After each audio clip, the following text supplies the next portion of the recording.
事儿？小明，你去劝劝宣言好不好？你让他去跟董事长低个头道个歉，我相信董事长是愿意跟他认认真真谈的。这个合作我们还能继续进行下去的，我们双方都不要把路走绝了，好不好？这是我现在唯一还能为宣言做的事情了。这件事情今天不说，明天再说吧。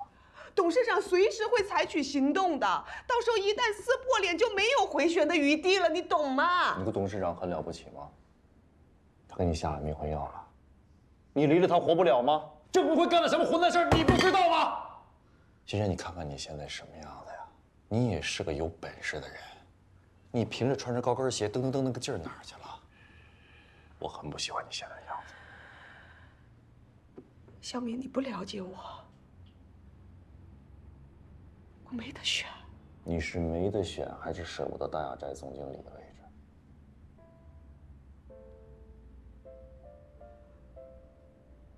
小敏，我是一个离了婚的女人，我家都散了，我没有学历，没有资源，我连我自己的孩子，我都不能够带在身边。在我最难的时候，是郑国辉给了我口饭吃，就这份情，我得记一辈子。你让我怎么选？还有这个公司，它是我多少个晚上没有合眼，是我欣然从废墟里一块一块垒起来的，是我欣然从无到有的底气。只有这份事业，才让我的人生觉得有价值。失去掉这些，我就一无所有了，你懂吗？既然你没必要在那一棵树上吊死。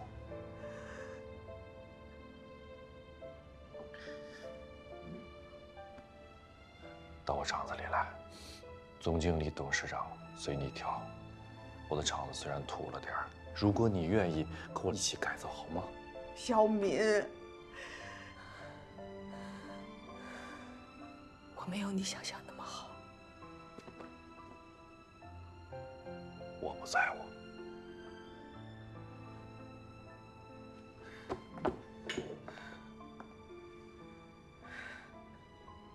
你不在乎，你不在乎，我在乎。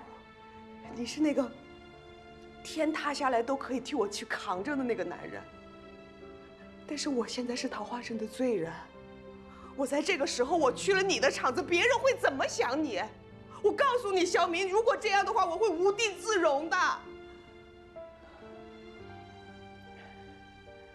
你听我一句劝，你去劝劝宣言。这个官司他打不赢，到时候桃花镇整个宣纸产业都承受不了这样的结果，我也没有脸在这个地方待下去了。算我求你。欣然，欣然。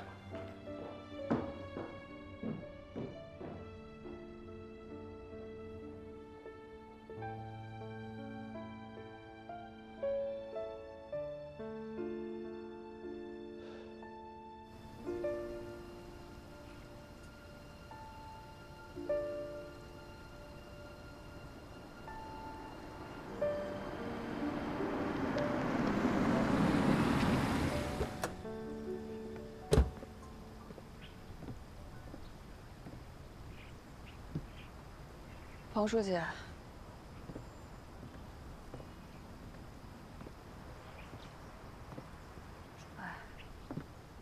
怎么啦？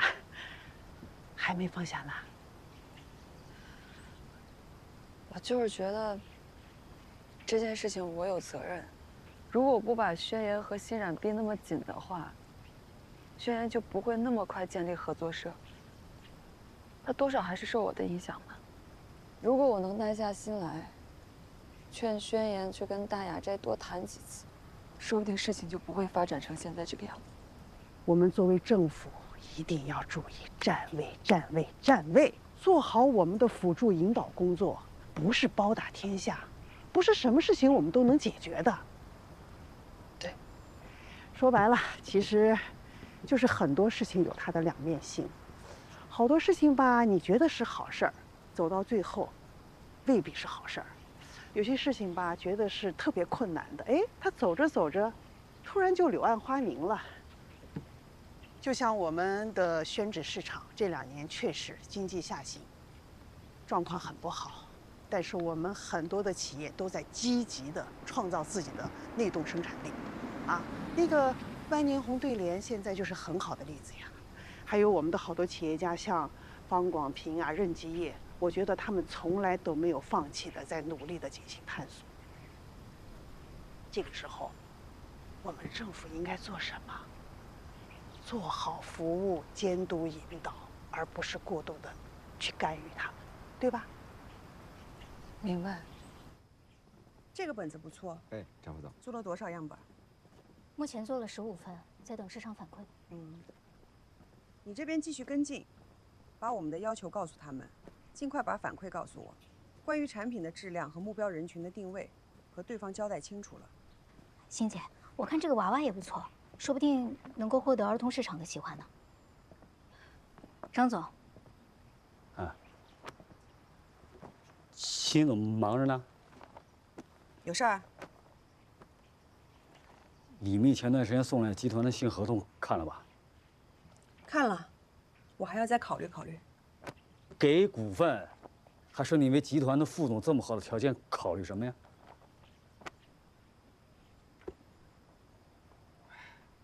考虑能不能胜任嘛？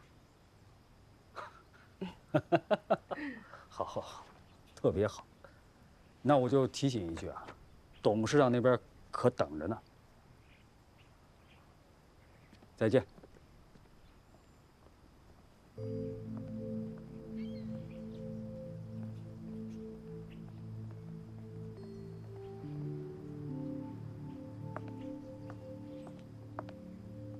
欣姐，怎么还是杨虎给坏了？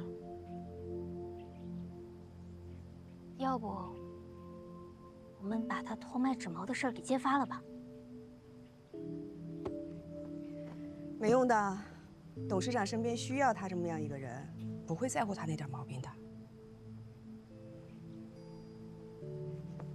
集团副总，还给股份，这么丰厚的待遇，董事长可不是随便给的，你怎么还犹豫啊？那你觉得他为什么要在这个时候给我呢？这，我还真没想过。这个合同，你可以理解成为一次交易，也可以理解为收买。他现在是在怕我坏他的好事儿。什么好事儿？他在这个时候给我合同，说明董事长已经对宣言动手了。宣言？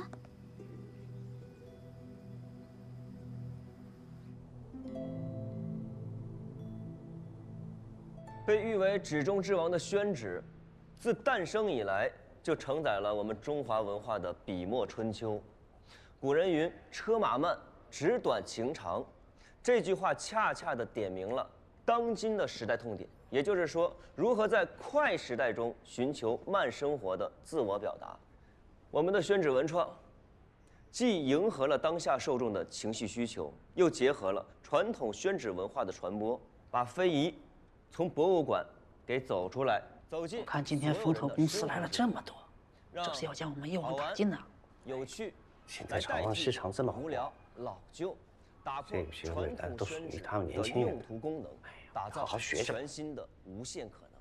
而线下的销售模式可以更好地让消费者从国潮文创中获取更多对于传统文化的溯源，在获取个人情绪满足的同时，又可以结交更多志同道合的朋友。我们的理念就是要把非遗从谆谆教诲的长辈变成可以陪着你宣泄情绪的朋友。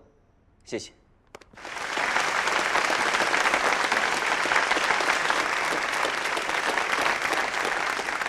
那么我们的计划呢，是要在2、3线城市铺开我们的线下销售模式。宣言先生是吗？是我，怎么了？你好，宣言先生。嗯，我是深圳商盛律师事务所的律师。受深圳大雅斋文化传媒集团郑国辉先生委托，就你个人以及桃花镇宣纸文创产品合作社擅自使用我司产品设计专利一案，我们已经向宣城市泾县市场监督管理局进行了举报。根据相关法律条款，请你立即停止一切侵权行为。不是，这样这怎么回事？还欠什么钱啊？我不把钱都投给咱不能停啊！这人怎么回事？对呀，这咱刚开侵权的问题啊！嗯，律师都来了，这问题还有点严重呢。怎么回事啊？肯定。晚几天行吗？我们马上要起诉大雅斋恶意抢注，等结果出了，我们再跟大家说吧。这不可能，我们已经接到了大雅斋的举报，我们市场监管局就必须要依法依规的进行处理。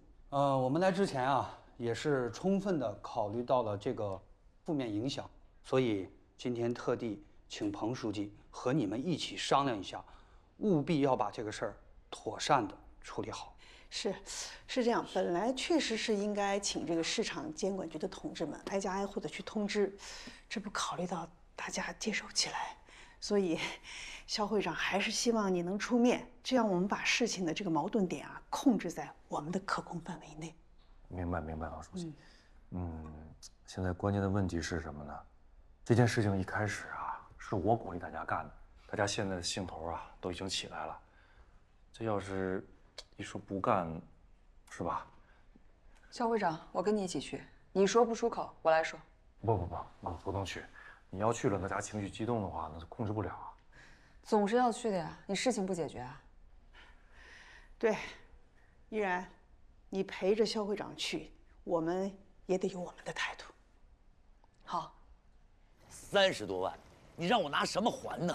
是啊，我们也借了，钱都是借的呀。是啊，我们都是借的，都一样。是啊，我们都是借的呀。怎么搞啊？版权专利偷偷被人注册了都不晓得，你们干什么吃的？就是啊。对啊，你们干什么吃的？这件事我有责任，是我对不住大家。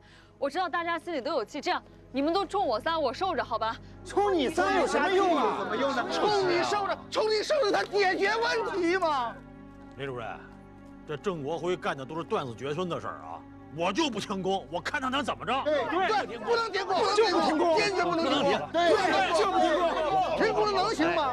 好了，事情不是还没到最坏的地步吗？可是这么多钱，宣言现在正在去找律师，我们马上就要正式起诉大雅斋了。大家放心啊，我们会想尽一切办法，把那版权和专利都夺回来。对，一定要夺回来，必须给他夺回来，不行，夺回来之后我们才能开工。不行，告大雅斋，就告他。你们急，我比你们更急。于公，我是协会的会长；于私，我还是合作社的大股东。但是再着急，那大事儿也不能犯糊涂，是吧？我再说一遍啊，官司结果出来之前，必须停工。二虎，停工，听好啊，必须停工。我们停工什么？对呀，停工不停工那就违法了。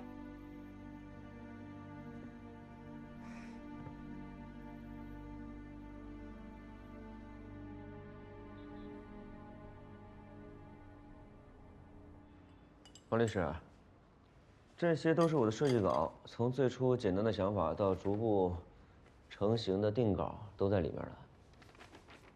有这些东西在，以我经验，胜诉应该没问题。这么有把握？没把握能胡说？我从业26年，版权专利的案子办了没有1000也有800，真正输掉的没有几个，都是客户转介绍。全是这类案子。我看到你准备这么充分呀，心里就有底了。别说你准备的这么充分，就算是证据不充分，我都帮他打赢了。哎呀，这感情好啊，那就拜托了啊。放心，交给我。这王律师说他有100%的把握啊，有100%的把握还不好吗？我不是质疑王律师的专业水平，我就是觉得这件事情万一要是出现不测的话，后果很严重的。你要不要多问几个律师，综合考量一下？今天我跑了3家，有2家告诉我他没把握，只有王律师一个人跟我讲他有100%把握。你们告诉我，我选谁？学员，版权专利的官司啊，我没接触过，所以我跟林主任担心的是一样的。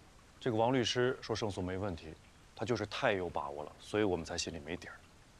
不过这个事儿我们还是尊重你，人选你来定，但是有一点你要跟他说清楚，如果你定他了，官司打赢了才能付律师费。知道了，我明白，你们都担心我，但有一句话说得好啊，叫做疑人不用，用人不疑。我既然已经选择他了，就应该相信他。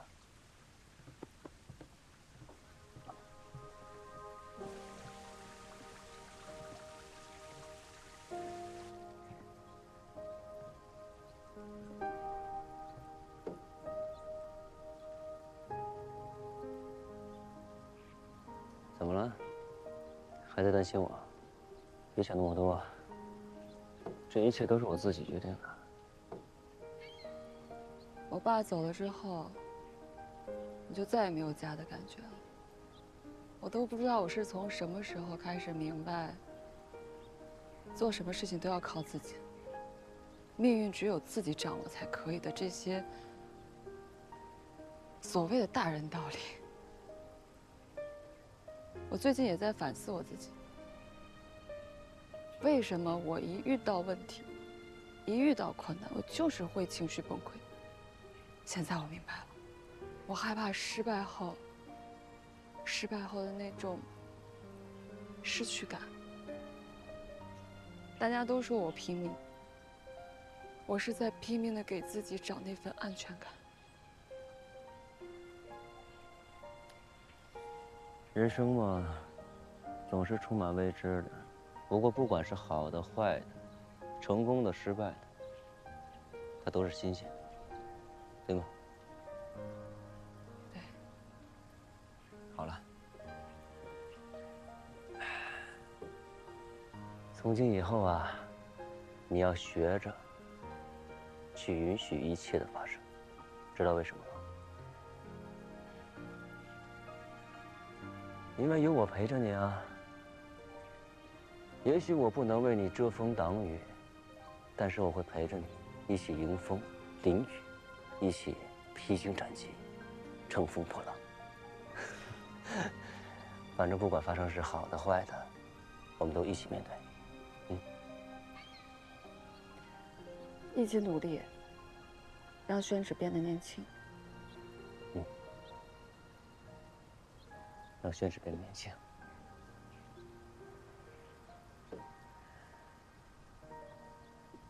宣言找的那个律师，说的也许是对的，毕竟人家是专业的嘛。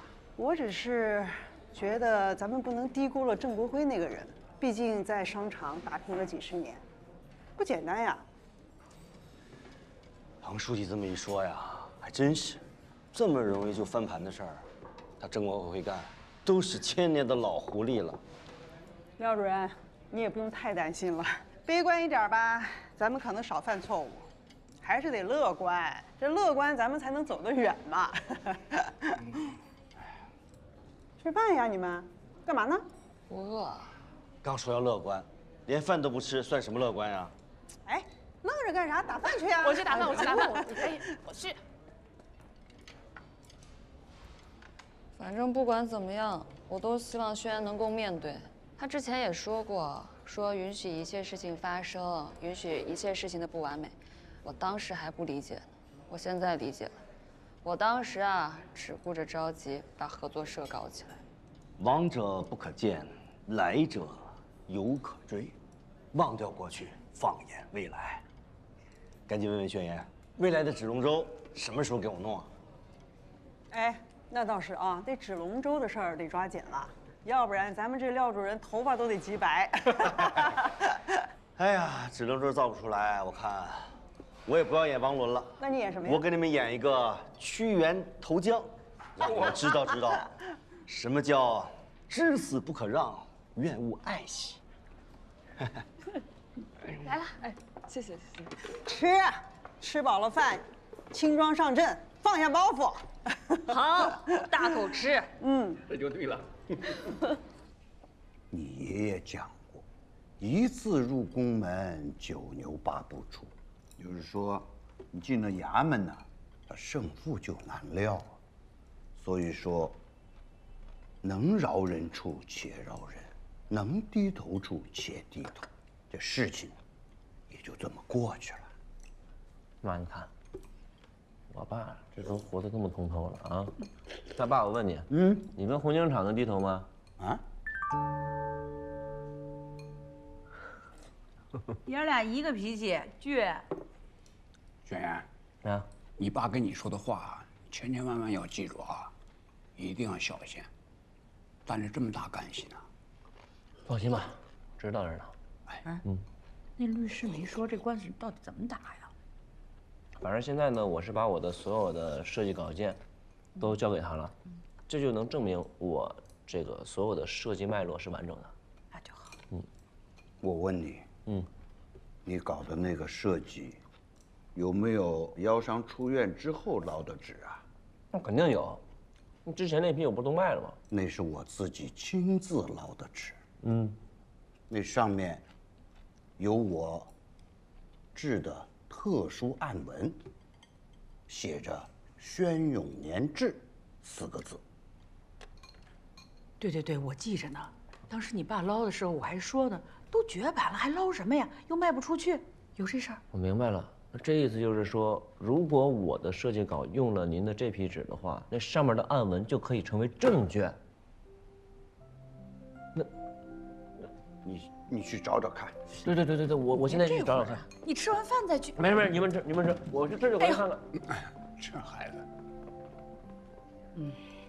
你终于说了句有用的话。但愿有用啊，但愿有用。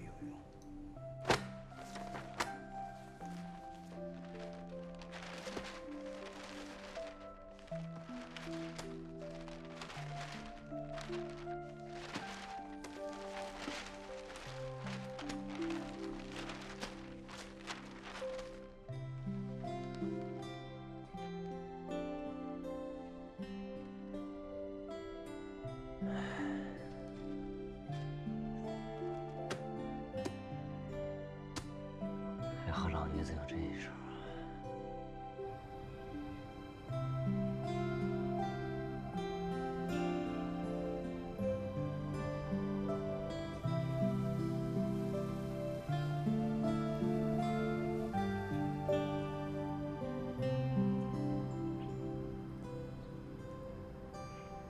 我想先向法官做一个必要的解释。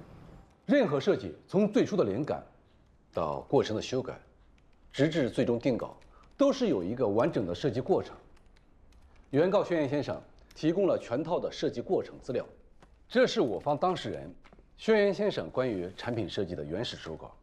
这些手稿设计思路的连贯性、设计理念的统一性，以及创作过程中的草图，足以证明我方当事人是该项设计的真实权利人。我真正想表明的是，如果双方争议的设计手稿真的是由被告方设计师设计出来的，那么被告方也应当有整个设计过程的痕迹。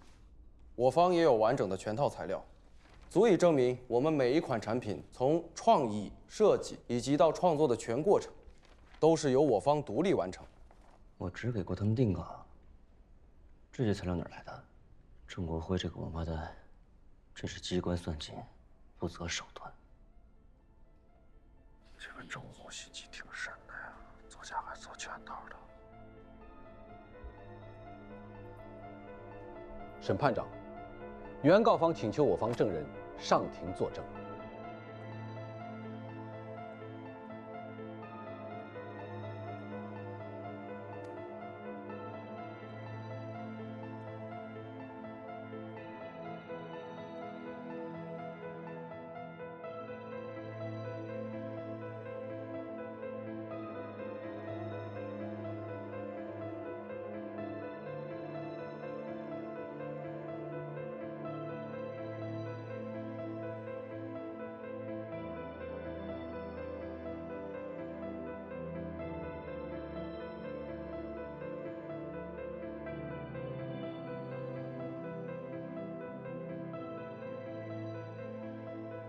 看来对方准备的非常充分，应该是真假难辨。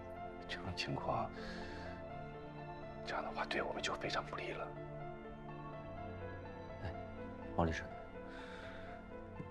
要不要现在把纸上暗纹的事收上？行。法官，我方有其他的证据需要补充。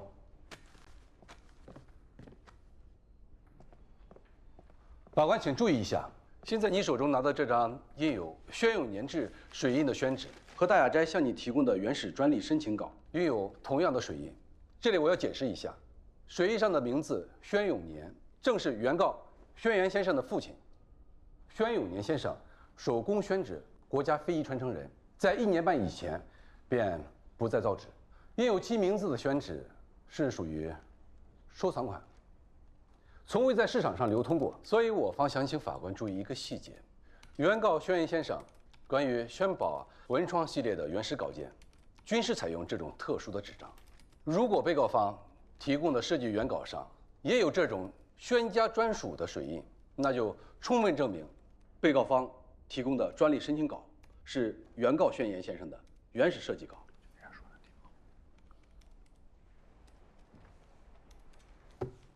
这样的推论并不成立。同样的纸，并不能充分证明纸上的作品属于同一个人。宣家是造纸世家，纸的品质毋庸置疑。我们的设计师出于对作品的负责、重视，所以也用了同样的纸，这有什么问题吗？关键是这种纸根本就没有对外出售过。怎么证明？就算没有对外出售，那有没有过赠与、交流、交换？那你又怎么证明啊？你们有我们的纸。法官，原告这是在混淆视听。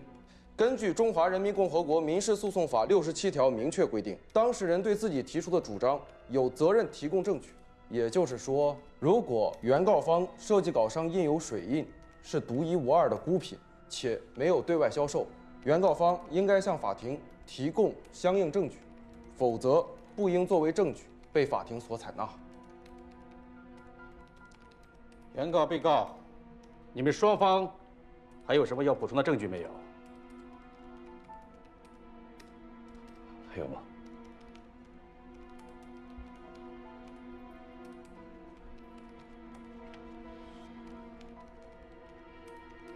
暂时休庭，稍后宣判。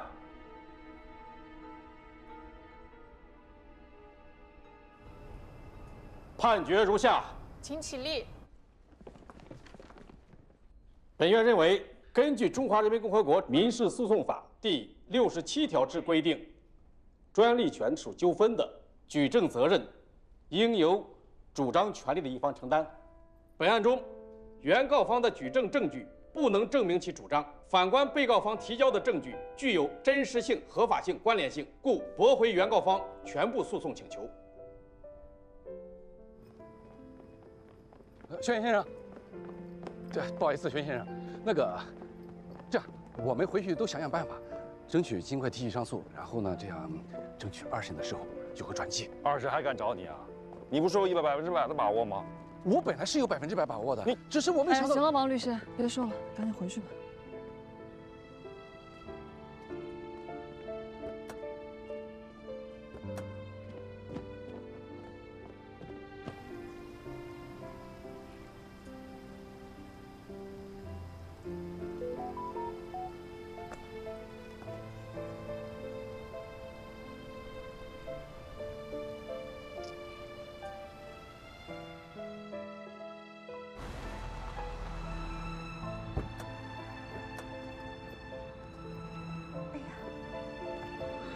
还是担心你呀。我说咱们这次也没新的证据，你这样去别担心啊，艾玛呀给我找的这个律师算是京城顶尖的了，行不行呢？都要见面聊一下。那你快去快回，记着，无论结果如何，你别自己一个人承担，我们陪你。知道了，行了，赶紧回去吧啊！我记。哎呦，我还回来呢，跟我不回来似的，赶紧的回去了啊！走了啊！等你啊！走了啊！有事发消息。知道了，走了。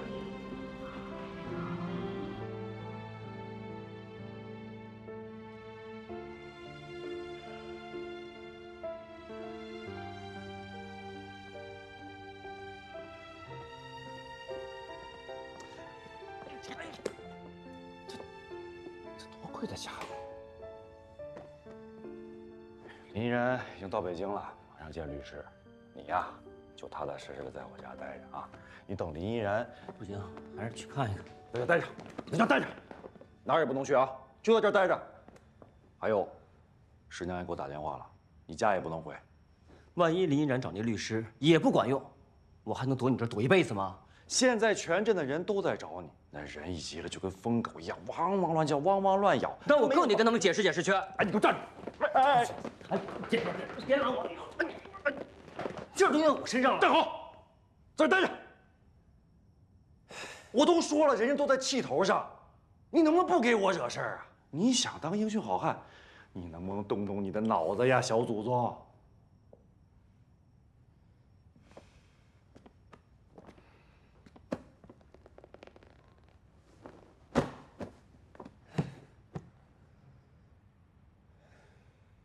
你要是真想走，在我这待一晚上，明天再走。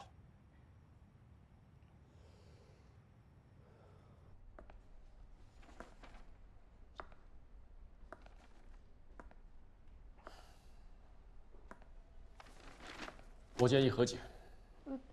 这些专利真的都是我们的，是对方恶意抢注，并且资料造假。是，没错。但上了法庭是要讲证据的啊！你说对方恶意抢注、资料造假，可现在对方的证据链也很完整，足以支撑他的诉讼请求。除非你能找到新的证据来打碎他的证据链条。方律师，你是这方面大拿，这个审判结果有没有可能推翻？目前看来是没有可能的。和解是减少损失的最好方法。当然了，这个结果在你们看来可能有点难以接受，但在我看来很正常。正义嘛，它不会缺席，但有可能会迟到。那有多少人都是死在了正义迟到的路上？平时提前利用法律法规来维护自己的权益是有多么的重要。谢谢你啊，明哥，这北京的律师都这么说了，难道这回真没办法了吗？就是，这怎么弄？这不彻底完了吗？会长，这事是您跟宣言一起张罗的，您得想想办法呀。没有进项，我是利息都还不上，厂子都快开不下去了，我可。哎呀，文明哥，你是会长，你不管怎么样，你给我们说说。从头再来。啊！从头再来！不是你这怎么成？事情都到这一步了，再难我们也不能缴械投降，对吧？那是。宣宝这么的火，不还是宣言设计出来的吗？只要有宣言在，那就能设计出任宝宝、宋宝宝、郭宝宝，还有王宝宝，是吧？迟早会把大雅家给打趴下的。那肯定说的也对呀。哎，这宣言是第一大股东，他怎么都不露面啊？不管怎么样，给咱个说法呀！不是宣言不露面，是我不敢让他来啊！你就看你们这样的啊，一个个都沉不出去，尤其像你这样的，再把人给打了，是不是？不能，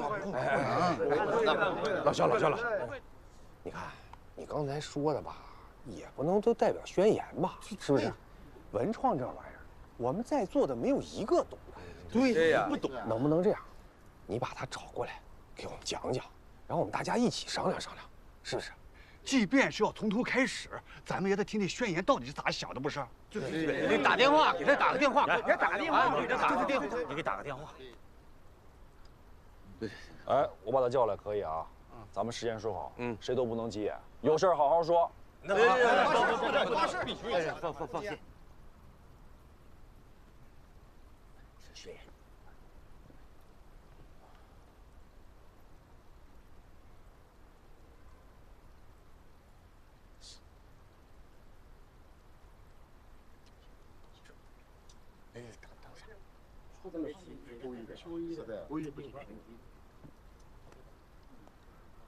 我昨天晚上一晚上没睡，估计现在睡觉呢。这样，我回去叫他。大不了是从头再来。宣言，宣言，我玩藏猫猫。事情有转机了。宣言，我们要洗心革面，从头再来了。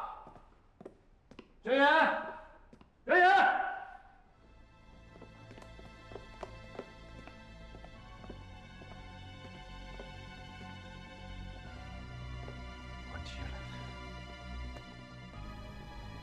天都阴了，这啥时候回来呀？不来呀！啊！这一会儿下雨咋整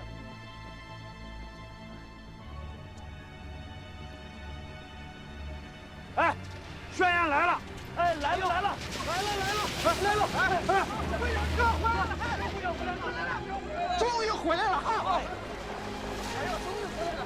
会长来吧！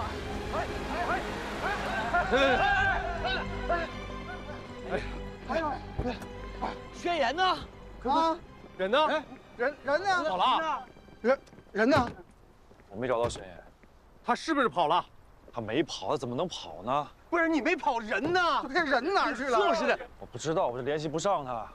那跑了就是跑了，你实话实说，你这把我们当3岁小孩糊弄吗？从最开始你就糊弄我们，你们糊弄我们已经够多了，我都发誓了，我都说我不急眼了。我们现在就想听点实话，我说的就是实话，我没骗你们，我怎么可能骗你们呢？完了！人都跑了，咱干个屁呀！都回各家洗洗睡，走了。哎，姐，要我说就有问题，你知道吧？不靠谱了，都回去等消息吧啊！骗子都是骗子，哎，走了。回去等消息啊！老肖啊，我真的希望这件事你没有骗我们，啊？哎，王天，民哥什么人品你不知道吗？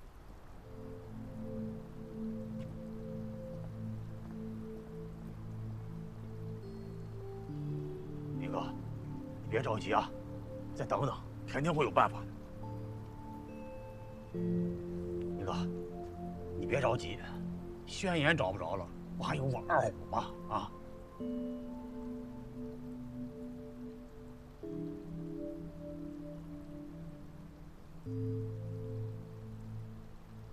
走来，老公，你别摔我，别摔我呀！别摔我！老公，还过什么过呀？什么情况啊？火灭了吗？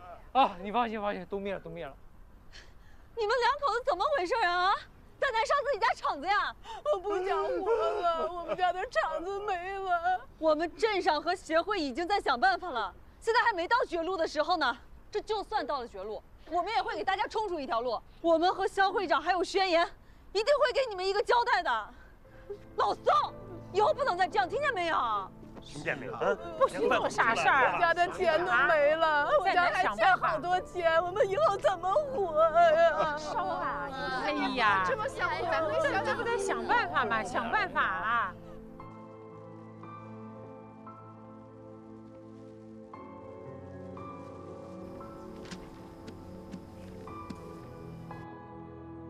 有招租的给我打电话吧。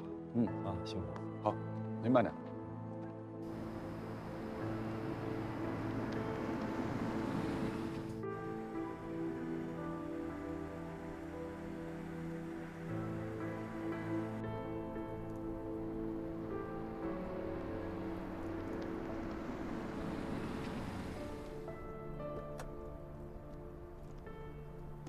还没回来啊？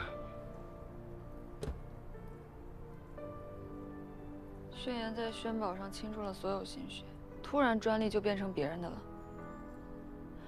小明哥，你说他不会出事儿吧？你觉得他会出什么事儿？他这个人呐，就算是世界末日了，他也在想怎么把世界恢复成原样。他可不是那种要死要活的人。生活如墨，无难无常，风云万变是常态，但只受千年，靠的是人性。做人也一样，痛一关，苦一关，难一关，关关难过，关关过。但只有这样，我们的内心才会变得更加强大。这是我师父教给我的。轩辕不在，后面的工作我们也没法安排，所以现在解决问题的最关键还是他。但是他没回来之前，我们的心可不能乱，我们一定要挺住。对，得挺住。不是你说这王八蛋还说为我遮风挡雨呢，一出事人先没了。好了，他不会抛下我们不管的。走，干饭去，吃饱饭加油干！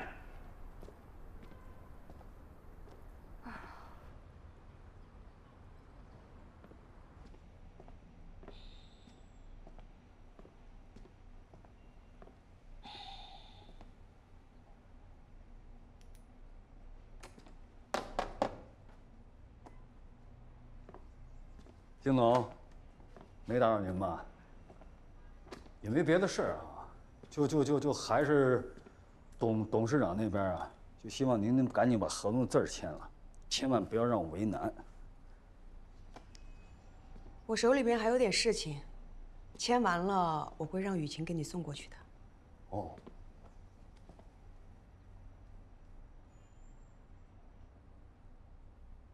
其实咱俩呢共事也挺长时间了，有2句推心置腹的话，不知道当讲不当讲。你说。其实对于桃花镇来说，我们俩都属于外来人，来了就是能分一杯羹，那就多待几年嘛。要是分不成，转身就走，来这儿就是为了挣点钱。